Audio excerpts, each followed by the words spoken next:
Good evening, everyone, and welcome to the beautiful Broad stage for the Broad Museum's conversation featuring Eric Fischl and Steve Martin. I'm Joanne Heiler, director of the Broad Art Foundation and founding director of the Broad Museum. There was a lot of Broad in that sentence, right? We know it sometimes gets confusing, so let me clarify where you are and where you are not.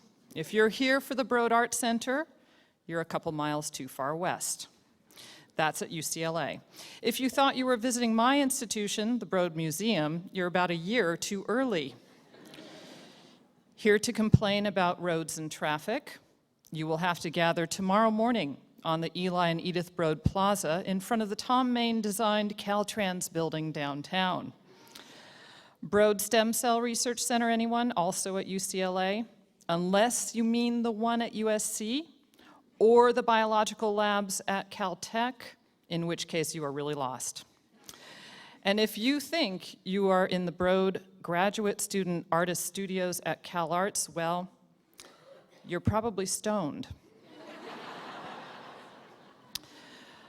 This is not to mention the institutions not named Broad that nonetheless would not exist without Eli and Edie Broad, such as a performance venue you may have heard of called Disney Hall. That's just to name one example. But what's not confusing is the depth of the Broad's commitment to Los Angeles. That's extremely clear. Eli and Edie, philanthropists and visionaries, tolerating my irreverent listing of their civic pursuits, are here with us tonight.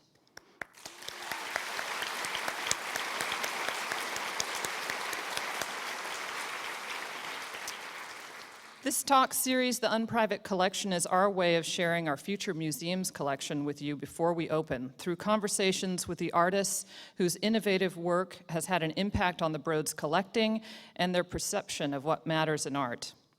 The Broad Art Foundation started in 1984, and Eric Fischl was one of the first artists added. Since then, we've built a collection of his work of over 14 pieces. His work made a convincing case for reinvigorating the practice of painting by depicting extraordinary, dreamlike scenes taking place in ordinary suburban settings. In recent years, he has expanded his practice to include portraiture and sculpture, continuing his exploration of complex human relationships. He's recently written a memoir, Bad Boy, which is not only a fascinating first-hand account of the boom and bust periods of the contemporary art scene of the last several decades, but also a personal, revealing, and intriguing discussion of the rocky journey an artist faces, not only at the beginning of a career, but also in times of success. All of our Unprivate Collection talks pair an artist in our collection with a leading voice from an adjacent field. It was easy to find the right match with Eric. He's joined tonight by his good friend, Steve Martin. Steve is known globally as an actor and comedian and has shaped comedy and popular culture as we know it. His stand-up acts and performances decades ago on Saturday Night Live and his acting and directing roles in dozens of movies comprise what, at a minimum, just about anyone who does not live in a cave knows about him. But he has almost as many further pursuits, interests, talents as LA has buildings named Broad. He is a writer not only of comedy, but also best-selling fiction, nonfiction, essays, and plays. He's an accomplished touring musician. He has a degree in philosophy, which nearly became his career. And, as if that weren't enough, he is also a passionate art collector. From 19th century painting to contemporary work, Steve has been engaged with art nearly his entire adult life. He writes about art and about collecting with a unique and lucid voice. He owns works by Eric, and he has also appeared in Eric's paintings. His collection includes major works by a wide range of artists, including Cindy Sherman, also in the Broad collection, Pablo Picasso, Lucian Freud, Edward Hopper, Willem de Kooning, Franz Klein, and many more. We're delighted to be able to bring these longtime friends together with you for a conversation on their shared experiences as artists. A couple of details I'm obliged to mention. Tonight's talk extends online to an audience who will be watching via live video stream at thebroad.org. Audience members and online viewers are invited to tweet questions for both Eric and Steve using hashtag FischlMartin. I think there was an announcement saying you weren't supposed to do that, but you can. The speakers will answer select questions at the end of the talk. And with that, it's my pleasure to welcome to the stage Eric Fischl and Steve Martin. Thank you very much. Thank you. Hi. Oh, thank you very much. Yeah, thank you, Joanne. That was very nice. Driving over here, I was thinking how this was billed, and it was a conversation about art between you and me. And I thought first how actually little I know about art, and then what a bad conversationalist I am. And Eric and I have known each other for over 25 years, and essentially we're both mute.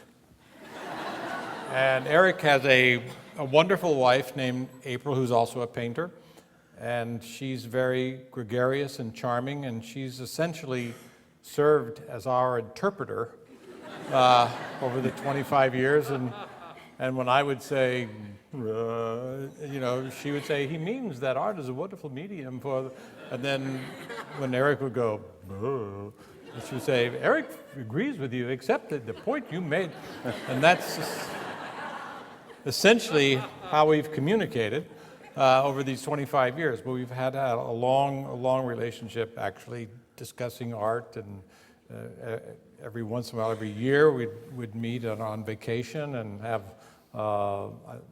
long, I think, very interesting moments where we blurted things out that we thought about the art world and very little about show business. So it was kind of one-sided.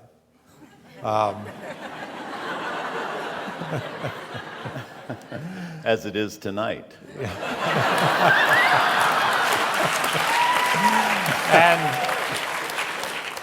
And I intend to keep it that way. I think one good way to start is, because this is the Broad Theater, and by the way, has Eli ever figured out that he pronounces his name wrong?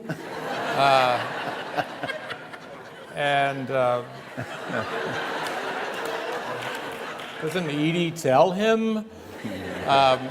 First of all, we're very honored to be here, but you did a wonderful painting of Eli. There it is. There it is now, There yeah. it is, look at that. And he's standing in front of a painting he owns. Yeah, one of mine. Wow. My God, I wish I could do Go that. figure, right? What? Go figure. How did I decide that? Yeah. Pose? Yeah. I really wish I could do that. I envy you. Yeah, do what, paint? No, sell something to Eli. But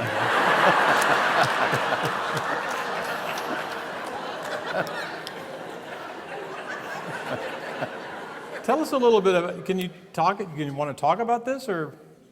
Not at all. I understand. I think no. it's a very very astute portrait of him. He looks. I do portraits. I sort of began them in the 90s. No, he's much younger than that here. Really? I think. And I reached a point in my painting career where my good fortune had brought me in contact with some remarkable people. Thank you. And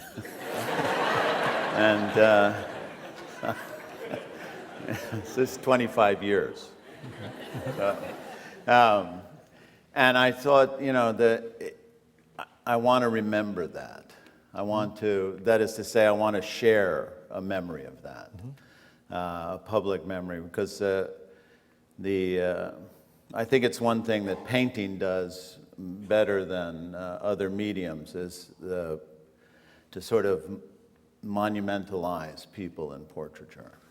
It fixes a time, it fixes a character in a way that's very different than, say, photography. Photography is fantastic at essentially glamorizing people.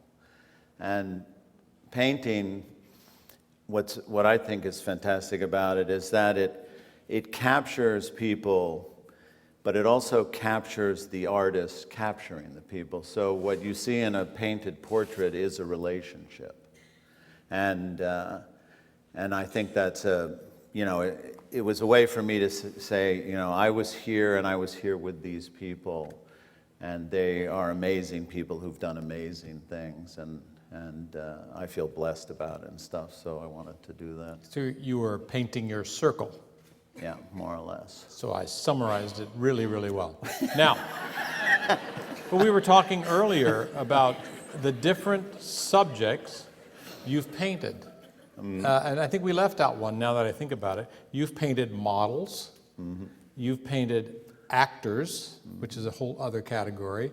You've painted people, but people you know, but you've also painted people you don't know, but real people that you've photographed essentially secretly. Right. Yeah, and you were wondering what? Now, notice I didn't pose a question.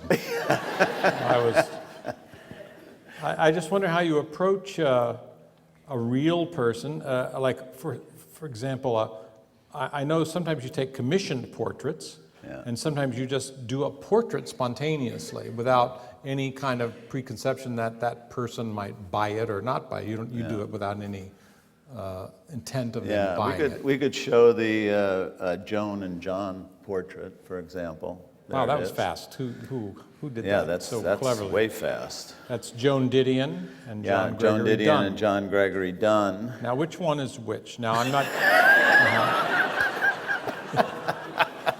I'm not saying you're a bad painter. No.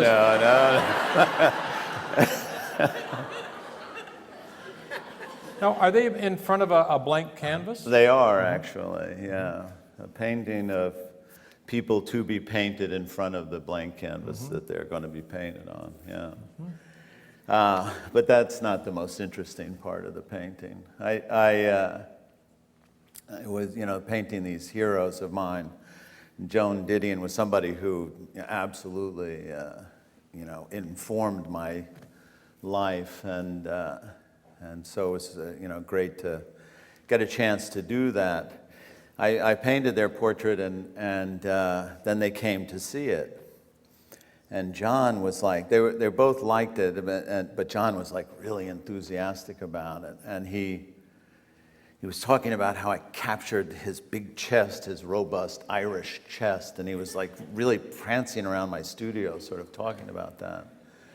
And a month later, he was dead from a heart attack. And it was like, amazing and strange. And you said Joan Didion altered your life. Was it because of Play It As It Lays? It was not so much played as it was more in her essays than in the fiction. Yeah. I guessed that. But she's somebody who has a way of finding small moments or small events that become major reflections and major events, historical. She finds the true metaphors within daily life and stuff. And anyway. I find it very interesting that you, and the audience may not know, that you actually lived here in California. Yes, yeah, I did. I went to school here. And you also painted here, which I find so interesting. It was in your book, I believe, Bad Boy. Yeah. Which is available in the lobby. No, it's not actually. Along with my perfume. Be sure to pick that up on your way out. When I was a student here, I went to Cal Arts. I'm sorry, I didn't mean to crush the laughter. But no, it was actually perfectly timed. I have to compliment you. Okay. It was just over the cusp. It's perfect. Okay. So I went to school at Cal Arts, 1970. Doors open. Cal Arts begins. It's a dream school, vision of the future, et cetera, et cetera. It was, of course, it was anti-painting. Painting had actually been announced that it was dead, so they believed it. So I had to deal with that as a student. I had to do abstract painting because figure painting was deader than abstract painting. Way You deader. you must have felt wonderful.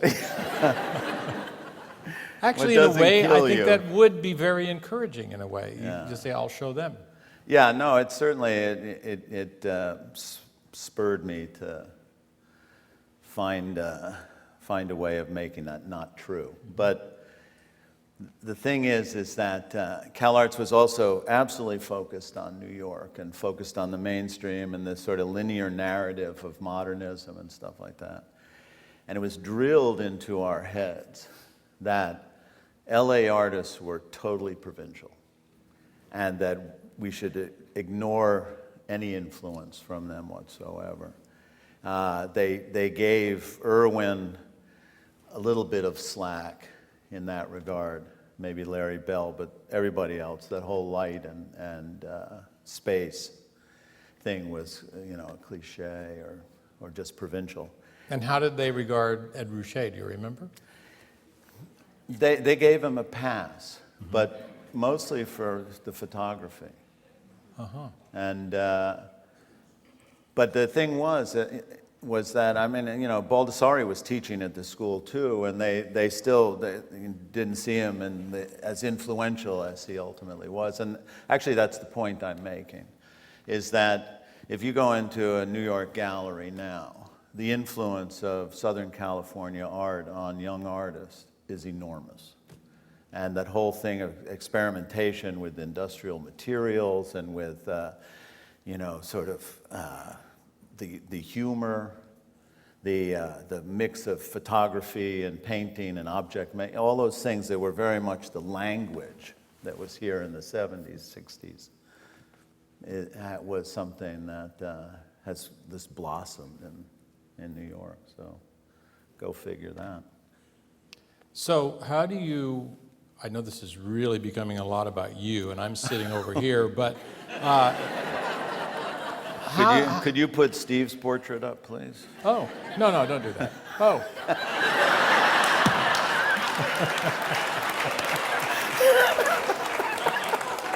You know what I love about this portrait? It shows my robust chest. Do not say that. Knock on wood. Yeah. Anyway, so enough about you.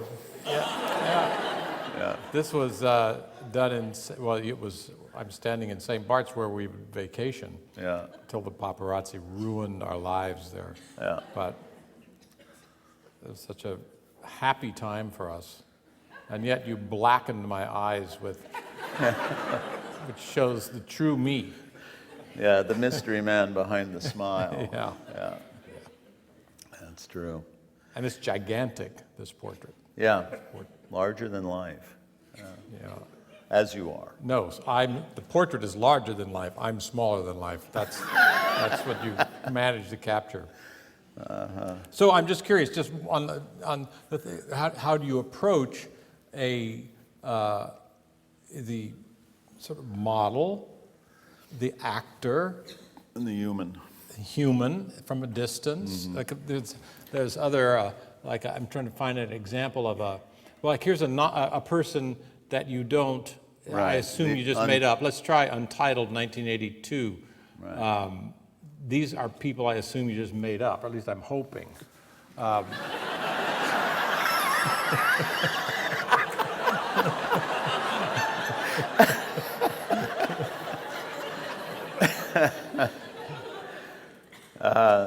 They are not made up. They're not modeled, and they're not actors. I stole them from, I don't know where, some magazines on one hand and some sort of candid photos on the other. The standing woman. Oh!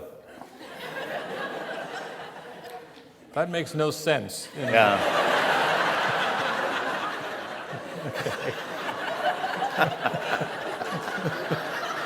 I mean, it makes a little sense. The metaphor. Yeah. Metaphorical sense, Yeah. but I have to say, first to answer the question about the difference between models, actors, and humans is, if, By the way, I hate what you titled this. Untitled? No. Oh, the Broad. Yeah, the broad. The Broad. Broad. So I know, it should be politically plural. incorrect. It's just not, we just don't do that anymore. We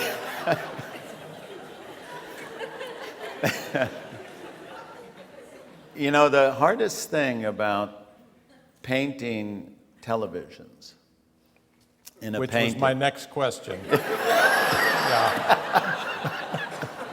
is, first of all, the whole thing of painting something within a painting that reflects back on the thing, like when they started painting mirrors, like Las Meninas and stuff. It was all about sort of bringing into your point of view things which were outside of your particular point of view, but were still existed in the room at that moment. The iteration of where all of a sudden you're painting a television in a room it also is expanding the context of that moment. But what is on there has absolutely nothing to do with what's going on in the room. So it's an incredible disjunctive thing that is also very familiar and very much a part of our lives. And in this scene, I tried so hard to figure out what I could put on the TV that made sense, made no sense, had something that might have, exerted some kind of pressure on interpretation, but wasn't definitive in its echo or mirroring. And I tried, put things on, scrape them off, put things on, scrape them off. And it was during the World Series that I was painting this, and I thought, oh, baseball. Bring in the male presence. Right? That's good. Some of my favorite parts of narrative paintings are the things that are in that are not the subject. Mm-hmm. In Hopper paintings, when you see a little table, and some of the most exquisite paintings, some exquisite work in some of these paintings are the little still life over here. In fact, I'll point out something later in one of your paintings that I just love. These little details off to the side, and sometimes you can tell how interested the artist is in his own painting by how he or she handles the work The that smaller is moments. often smaller moments. Yeah. And some of these moments really count and add up and matter significantly. Well, while you brought up Hopper, why don't we look at the Hopper painting we have, Okay. right? All right. There it is. Oh, yeah. I thought it was inverted for a second, but actually it was me who was inverted. This is a painting that I was able to buy about 30 years ago, and I walked into a gallery and I thought, that's for sale, and was able to finagle it. It wasn't that expensive at the time. And through the years, I've really been able, it was painted in 1926, really been able to look at it, and my opinion about it has, well, I'd say grown, hasn't changed, it's grown through the years. And it's so much more complicated than I ever thought, and so much more sophisticated than I ever dreamed. The first impression of it is you go along with the cliches about Hopper, that it's a lonely house on a hillside and it represents isolated loneliness. And as you look closer at it, you realize it's not one of Hopper's isolated, lonely houses. You start to realize that the windows are open, and there's a breeze going through, and the curtains are blowing. And even in the little sort of porch area off to the right there, you almost feel like you can see through it. You get the feeling you can almost see that porch. You can't see it, but you could feel the presence of the furniture inside it, that sort of sunny anteroom where people sit. And you know someone's living there. And then the more I looked at this painting through the years, first there's astounding passages, not only these plates of light up at the top of the lighthouse that shift so magnificently and cleverly. I mean, if somebody did that really realistically, you would admire it in another way. But somehow he understood not to do that. And you look at these iron walkway railings, and the illusion is that they surround the tower. But the closer you look, they don't. They actually have gaps and disappear. They're not fully painted out. And the way he completed other areas of the painting, you realize it's completely intentional. He's left it vague there for some reason that gives the painting an unrealism that somehow brings it together, that would not make this painting work as well as it does if it was a completely realistic painting.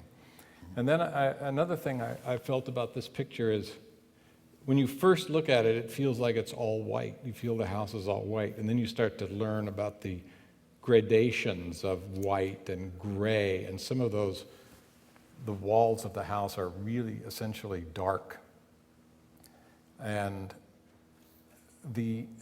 finally I felt that the solidity of the house and the massiveness of the house is really contrasted by incredibly delicate filigree in the windows.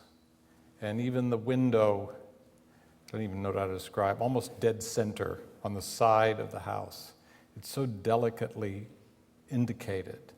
And you get almost a feeling of extreme detail in the windows on the flat side of the house. The detail in the three windows off to the right, completely balancing this picture between massiveness and sensitivity. And I feel like all this is bringing this picture into something that is kind of a miracle. You described Hopper once. You said, I don't think Hopper is such a great painter, but he is a great artist. Mm-hmm. And that's what, to me, this picture is. It's a masterpiece of art. You know, the dream of every painter is that someone out in the world would look at their painting the way you looked at this Hopper. Oh, well. That you know, the life of a painting depends on the intimacy with which somebody, you know, continues to look and figure out all of the decision-making that went into that painting. And for a painter, the question of what is enough is a question that never gets answered, but each painting attempts to answer it. And it's like, what is enough, meaning, you know, what do I need to tell somebody that there's a house here? You know, do I have to put in all of the shingles to say this is a house? Do I have to, you know, describe and, you know, what level of detail brings that house to life? What if I let some of that detail go in favor of a light and shadow? experience? What if I tried to redirect the viewer away from their preconception of this being this thing by treating this part of it in a very cursorial way and detailing something over here which pulls them automatically away from the thing. It's all of those things are kind of moves that animate a painting, and they're, you know, the richness of the experience of the looking has to do with somebody sort of participating in those decision making, to see that, oh, he made his wrist go this way instead of that way, and that makes it feel differently, and, you know, et cetera. It must be a very complicated decision to make, because other artists, if you look at a Vermeer, like when he painted the water and the girl pouring the water pitcher, the water is so vivid. I believe, I don't know if I looked at it right now, if that's what I'd say. Yeah. But I've often thought if I found a really competent artist, I said, copy it. And they did an incredible job. You know that something would be missing, even if they did the most outstanding job. That sort of almost a mystical element would be missing. There was that moment. A British TV show where a forger gives art lessons. Have you seen this thing? And he's probably should have, yes. Yeah, one of the episodes is he's teaching them how to sort of forge a hopper. So he has them out in the field, and you know, there's a barn there, and, you know, et cetera, something that you could imagine being turned into a hopper scene, right? And the people start painting it, and he goes around and correcting them and pointing to things and stuff like that. And he was like, you thought, this guy must have forged something once and gotten caught. Because there was like nothing in his way of trying to make his students see the hopper that made you think he actually knew what a hopper looked like. I mean, it was phenomenal. Let's take a look at this picture my wife and I own of yours, Barbecue. Barbecue.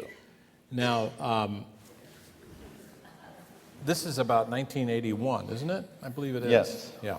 Yeah. And I say that, but I actually never remember the dates of my painting. I don't know either. But yes. Do you recall if this is right side up or upside down? I first saw this picture at Doug Kramer's house. And I walked into the room and I was stunned. I thought I was fantastic. And I was completely envious. And then about 5 years later, I got a call from a dealer. You probably haven't heard of him, Larry Gagosian, who said, would you, he's moving and he can't accommodate this large picture. Would you like to buy it? I said, yes. And because I was so strongly attracted to this picture. First, I grew up in Orange County, California. Now, I don't know that you have no business even in interjecting in this commentary, because I don't think this is of Orange County, California, but it is exactly like Orange County, California. And I so identified with it, this young boy blowing fire in this very conservative backyard environment. In fact, this family that you depict here is way warmer than my own family. And by the way, this bowl of fish, and just so out of context and bizarre. Do these people really eat fish? No, nobody puts fish in a bowl and barbecues fish, especially in Orange County, And the shape of the pool is strange and 50s modern, and I just viewed this whole thing, and I saw the sky is like just either seconds after an atomic blast or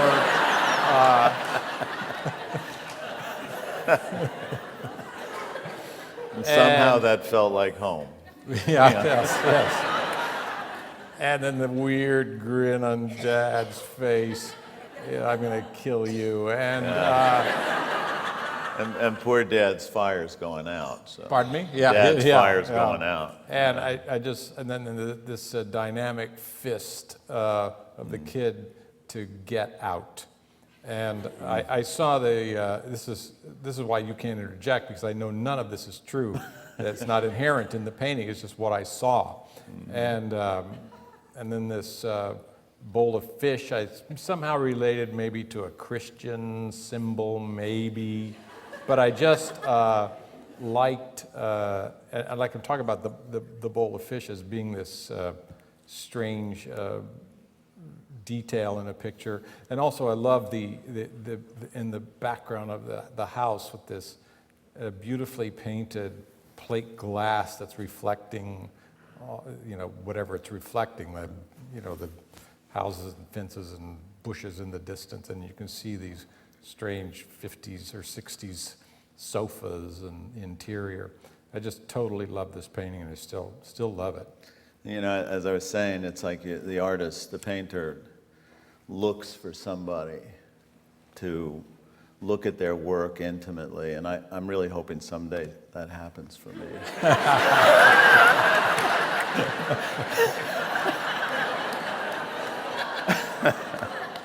And by the way, I just sold this to Eli today. One story before we go on. A friend of mine's 7-year-old daughter was looking at this painting. When?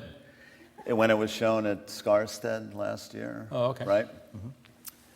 And she went up to it and she started talking about the stepmother. Mm-hmm.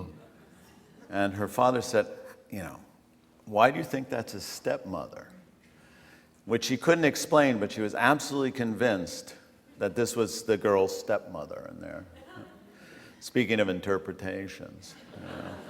And also there's the plane of the picnic table, or the table, is slightly off, which is always a little annoying when you're trying to hang a picture, because it always looks I always wonder when And I did have to restretch it. I hope you don't mind. I always wonder when you invite me over for dinner and you say, bring your paints. Hey, maybe we should get off us. All right. For a little bit. Although there's one thing I want to point out. This was the first picture I ever bought of yours, Truman Capote in Hollywood. Mm-hmm. And hey, what happened? What's going on with our expert backs? That's there it is. Yeah. And I saw this picture and I just loved it. And it was painted about 1984, 85. And first of all, dealers always come to me thinking I'm going to love show business subjects. And I remember somebody came to me with a Leger wood cutout of Charlie Chaplin. And it was awful. And, so I was supposed to get all excited about it. But I didn't buy this because it's Truman Capote. I just love this. I love the girl that it's got so many techniques in it. The sort of watercolor technique you do of that sort of girl and the dripping paint and I don't know, I just really loved it. And I looked at this picture for so many years and I thought, this reminds me of something. And I thought about it for 20 years, that it reminded me of something. And then, now this is really abstract. But if you notice something, the picture sort of moves from right to left. It makes a kind of a Z shape or a L shape. But the girl, and it moves across to that sort of Alan Keane figure, and then it starts moving right again, down to the naked girl, down to the dog. Now pull this up, this Milner's. And you can see the sort of hats moving across, and then they start moving. Now, this is one of my favorite paintings in the world, by the way, this Degas Milner. Besides mine. Well, I mean, this is, the Truman Capote is number one. And then the Degas is like fourth. It just always reminds, just a weird coincidence, but. Yeah, when you pointed that out to me, I thought that was so interesting, actually, because I can see the, Well, of course you would.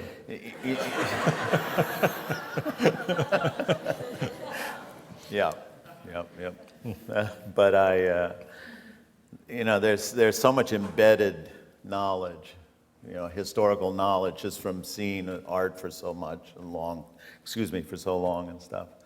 And that these things creep in, whether I'm conscious of them or not. And there were two things I was struck by when you pointed out, three things actually. One was a certain sort of movement that you could, I think, legitimately point to in the Truman Capote painting.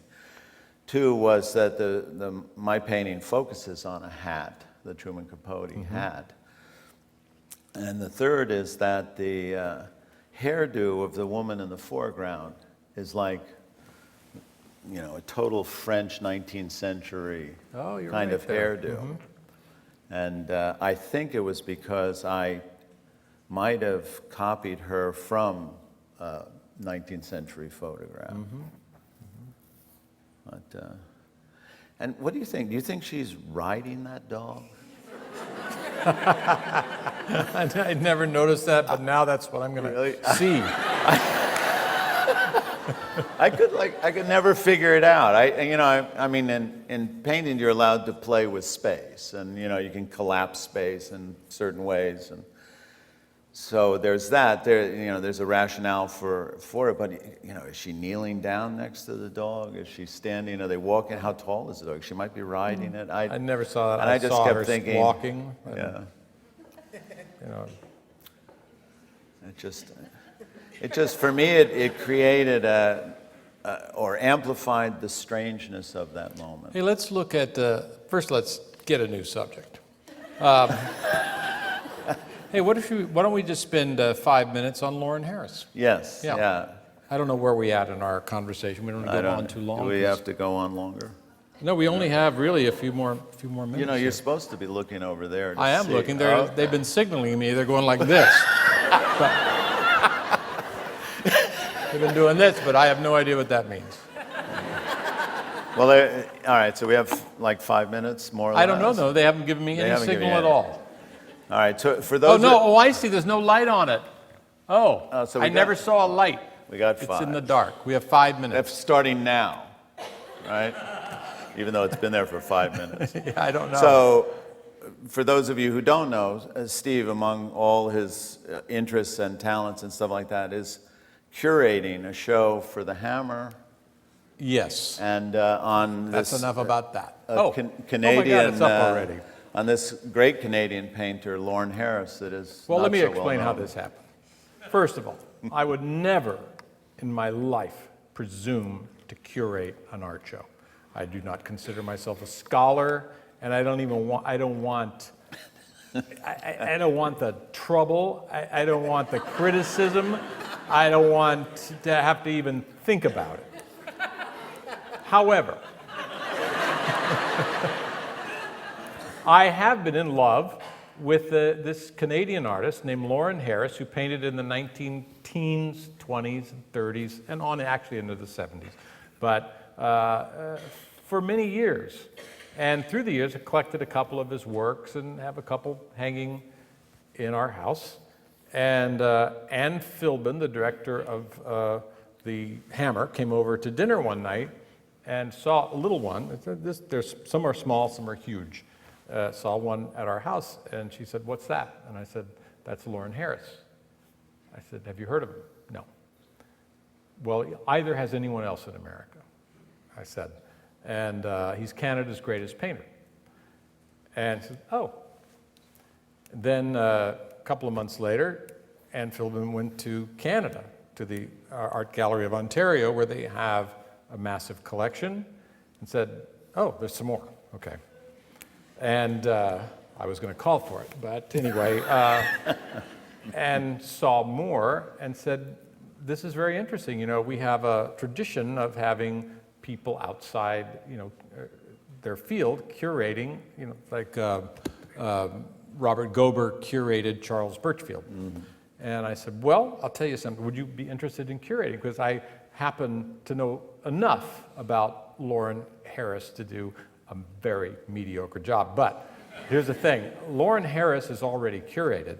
Lauren Harris his great works are known, and he's unknown in America. And I thought this would be great to bring Lauren Harris to America for the first time, because he's essentially never been seen here in America.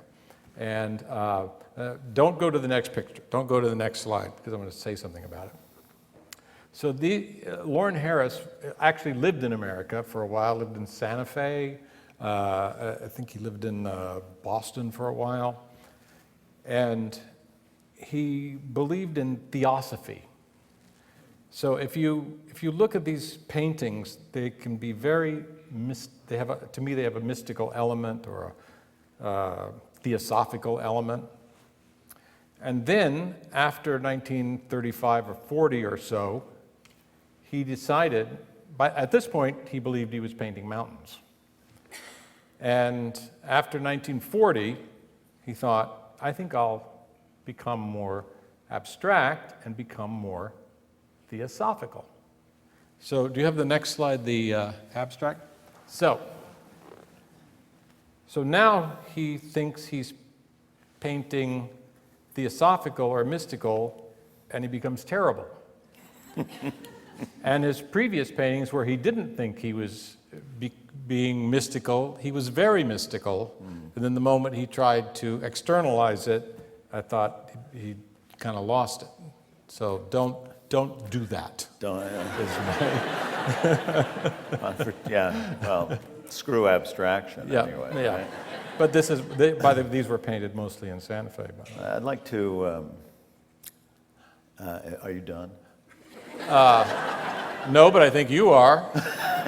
I'm getting this. Oh, God.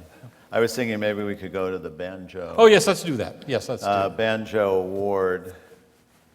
I don't know how many of you know this, but not only is Steve a banjo player and great performer of the banjo and tours with a great band, et cetera, he also started this annual Banjo Award. I should say me and my wife, Ann Stringfield. I'm sorry, Ann. Absolutely. The two of you started this Banjo Award, annual award for the great banjo players, unrecognized. And he asked me if I would do the something that they could give to the banjo players. So this was the award that I designed for him. By the way, you struggled with it, you said. Oh, yeah, terribly, terribly. I can't remember why now, but no, I mean, you know, there's a lot of cliches out there. For trophies, yes, there's a lot of cliches. And stuff, and I thought your original one, though, was very good. I liked it. But I was thinking that maybe we could stop talking about art at this point, and perhaps you would grace us with a banjo song. I did bring my banjo only because you asked. Okay.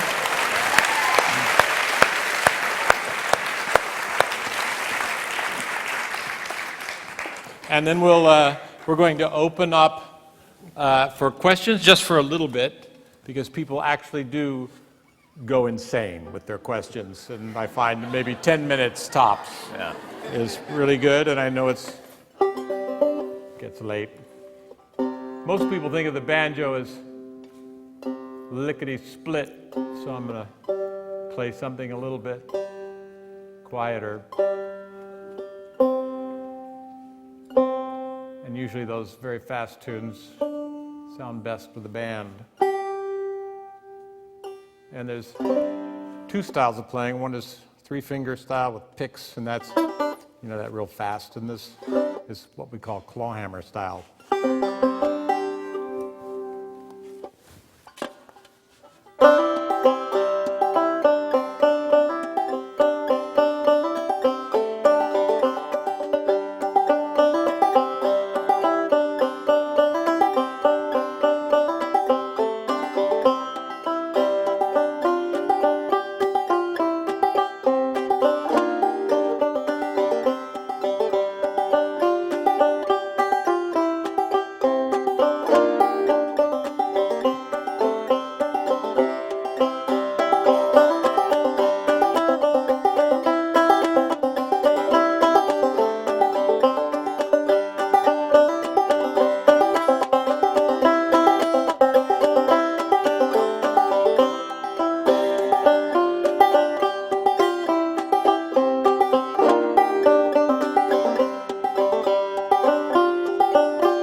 got some questions here. Okay.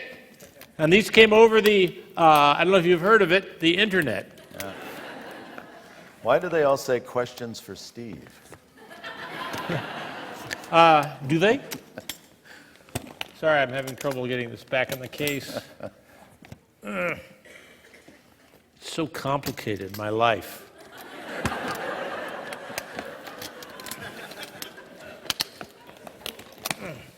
All right, there we go.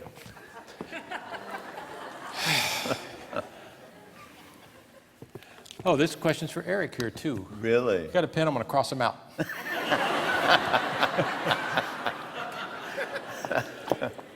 Question for Steve. Will you ever do stand-up again? Well, the truth is, I tour around the country. By the way, why would I not tell the truth? Yeah. I don't know why I said that.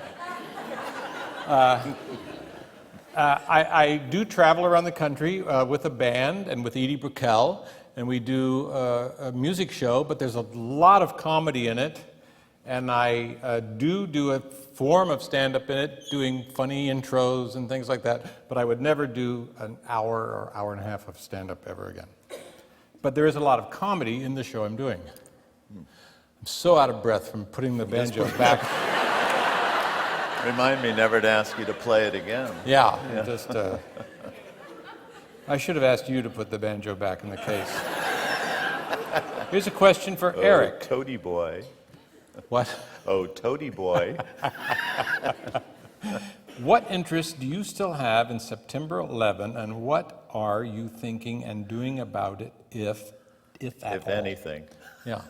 Well, we should put this question in context. You did a beautiful sculpture called Tumbling Woman to commemorate September 11, and it was, it was controversial, but only because of a couple of idiotic editorials, I felt. So it was a false controversy in the first place. But then people picked it up, and they wanted it to be controversial. There's a gorgeous sculpture, which is on display right now in this town. Where is it? A version of it, actually, a new version of it in glass. And it's in bronze originally. Yeah, it was originally in bronze. In glass. Is at the KM Gallery on La Cienega Boulevard, right in the window. And so you can see it there. So do you want to answer this question, or do you want to move on? What interest do you still have in September 11, or have you completely lost interest in it?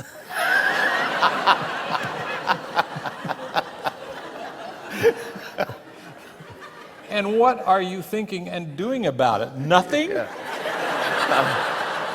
I'm still trying to prevent it from happening. Yeah, that's good.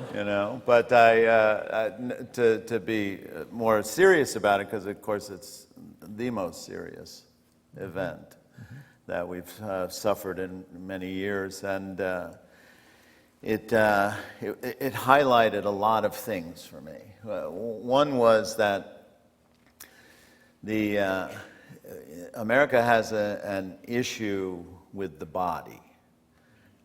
It doesn't actually know how to deal with the body. And when 9/11 happened, if you remember, 3,000 people died, no bodies. It was a disappearance. And we didn't know how to grieve or mourn the loss of human life. So the mourning language turned to architecture. And everything was about the loss of the Twin Towers, preserving the footprints, shooting lights that look like the Twin Towers up into the air, et cetera, et cetera. There was no way of actually understanding the vulnerability that we suffered through, the body. And I made Tumbling Woman so that we could remember that it was people, it was a body, it was flesh and breathing life, etc., that was lost. And when it was sort of rejected there were a couple of editorials, but they were hysterical, and they inflamed a thing where people who had never even seen the sculpture were sending bomb threats to the Rockefeller Center. So, it created a hysteria. It highlighted that as it highlighted two things to me. One was this thing about the body and how we don't know how to deal with it. So when trauma happens in relation to the body, we're at a loss. And the other was that in such a trauma, that was a national trauma, communities did not turn to their artists to ask for help and trying to put language, to put form, to put something together that would make this chaotic and horrific experience comprehensible and in a shared community way. And I thought, man, are we disconnected from our society. The art has gotten so far outside of our daily needs and stuff like that, that it's been something that's been occupying my mind ever since, how to try to get it back into a kind of daily experience. Well, I remember you said to me once that arts have different response times. Mm-hmm. Like you had just read a compelling poem by a Japanese about Hiroshima, right. And it was 50 years later. Yeah. So there is this time it takes for it to settle in and right. culminate in a work and of art. Photography was there the moment it was happening. Right, photography, the art form is immediate, and then there's this, maybe the novel takes more time. Yeah. What do you think, the opera's probably going to be the last to show up, or? The what? The opera, do you think that'll be the last to kind of? You're talking to an idiot, I don't know. Okay, next question. Did Eric Fischl paint Steve Martin's Twitter avatar? No, my Twitter avatar was painted by Carol Bayer Sager, the songwriter. And she did a very beautiful portrait. She's a really good painter. She did a very beautiful portrait of my wife. She painted me as well. Did she really? Mm-hmm. Oh, that's right. Hey, in fact, hey, just throw up, just for the heck of it, throw up that beautiful picture you did of my wife, Anne. Okay, Anne. Yeah, let's look at Anne. It's called Anne. Look at that. Yeah. Isn't that gorgeous? Yeah. Wonderful. Okay. Number 4. We love you, Anne. Yeah. 4. Eric and Steve. Boy, we're going to run out of time. Wait. You know what? We're never going to get through this. Look at that. Boom, boom, Well, we'll just say let me one-line answers. What? One-line answers. Okay, one-line answers. Eric and Steve, here's a good one for a one-line answer. Eric and Steve, how has your work changed since you started your careers? What has changed? What stayed the same?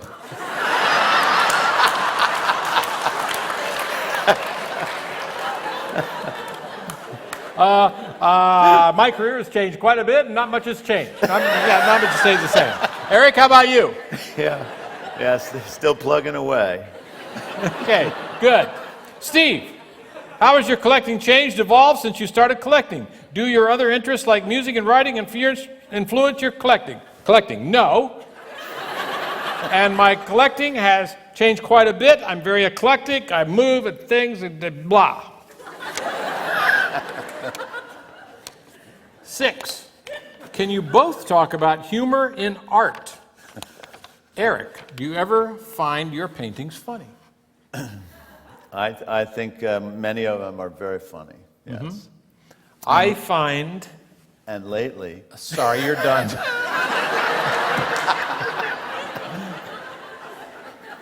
Go ahead. And lately what? Lately I've been painting the art fairs. Oh, I want to see this. And we have some. Look at there's that. one. And I think there's a lot of humor in the art fair. And so I've been, I think we have another one too. Yeah. See, they think it's funny as well.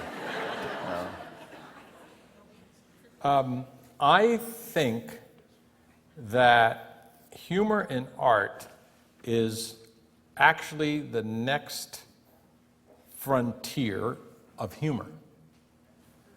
Because there's only so much you can do in film or stand-up or whatever humor is but there's so many things I find weirdly funny in art because it's a whole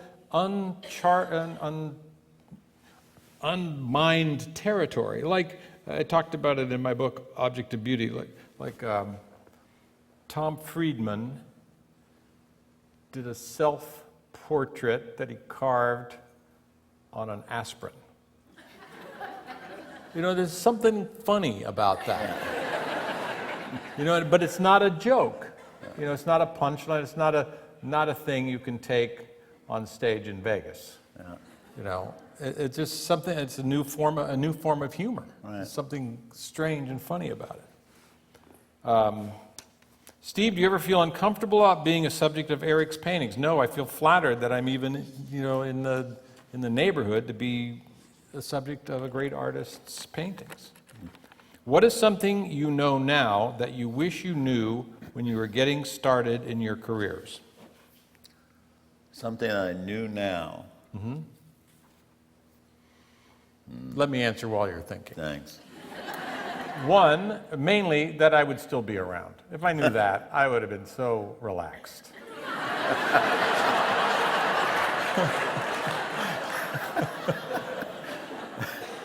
I'm definitely not going to top that one. That was great. Both Eric and Steve, what was one of the most challenging moments of your careers? I would say every second. It's just, Of the career. I'll just talk about quickly, and then we don't want to go on too long. What time is it? It's 10 o'clock. I wish I had a watch that could actually tell me what time it was. What was the question? Challenging. No, I know what it was. It's when I was walking with you, we have 5 minutes left. When I was walking with you one time in St. Bart's, and you said, I kind of would rather be remembered for my sculpture. Mm-hmm. And I thought about that for a long time, and I know exactly what that feeling is. It's, your main thing is painting and watercolor. And your main thing can become so frustrating and fraught with success and failure and pain and anguish that you almost want to walk away from it. And you have this other thing that you don't present to the world as your main thing. Mm-hmm. And it's kind of grief-free. And I was talking to a friend of mine, Nancy Myers, the director, and we were talking about movies, and I said, I don't know if I want to do movies. She said, why? I said, I don't know if I want the grief, because it's my thing for so long, and I just thought, do I really want to read another review? Do I really want to just face it all and do the promotion and say, tell me what it's like playing George? Yeah. All right, we have 5 minutes left. We got a couple more questions for anyone most challenging. Okay, we asked that one.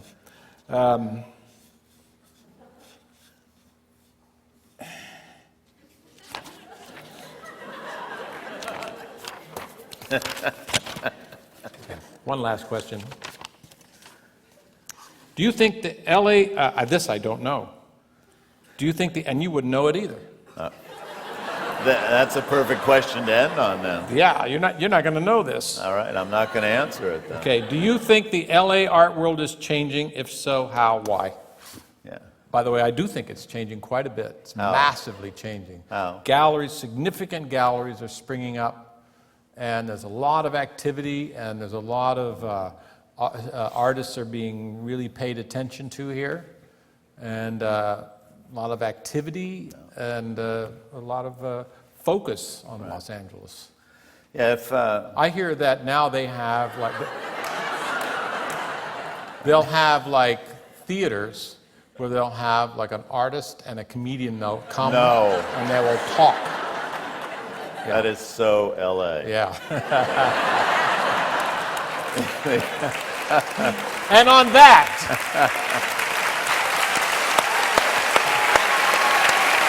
you go. Stand up. Yep. Thank you. Thank you. Thank you. Thank you. Bye-bye. Thank you very much.